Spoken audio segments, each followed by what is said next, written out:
அதான் உட்கார்ந்து சாப்பிடுங்க, ஸ்டாண்டிங்கில் இருந்து சாப்பிடாங்க. அதான் கார்த்திகை மாதத்தில் பூரா சைவமா? கார்த்திகை மாதனாலே சைவம் தானா? நான் வந்து எங்கள் ஐயா நாராயணசாமி கோயிலில் கும்பிடுறதுனால அதனால தான் அப்போ தான் வீட்டில் மாம்சம் கிடையாது. அதனால எங்கள் வீட்டில் மாம்சம் அங்கே வடை பாயாசத்தோட சாப்பிட்ட மாதிரி இருக்கு. எங்கள் கார்த்திகை உள்ளேருந்து சைவம் தானே? அங்கே எப்பவும் சாப்பிடுவாங்க, வெளியே சாப்பிடுவாங்க. பொய் சொல்லுதாரு படங்காடு வாலியை ஓப்பன் பண்ணும். என்னது தம்போ அடி கிணத்துக்குள்ள கிடக்கு. அது மத்தியானம் ஒரு நேரம் தின்றுக்கலாம். ஊர்புறம் படம் எடுத்துட்டு வரியா? நீ என்ன சோறு கொண்டு வந்தா? நான் தான் ஓப்பன் பண்ணி பார்க்கணும். என்ன ஸ்பெஷல் இன்னைக்கு? என்ன ஸ்பெஷல்? ஸ்பெஷல் இந்த கஞ்சி.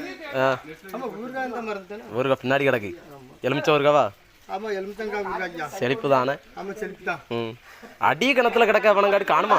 போதும் என்னது, கொஞ்ச நேரத்துல இன்னும் 1.5 மணி நேரத்துல இடத்த காலி பண்ணிடுவாங்க.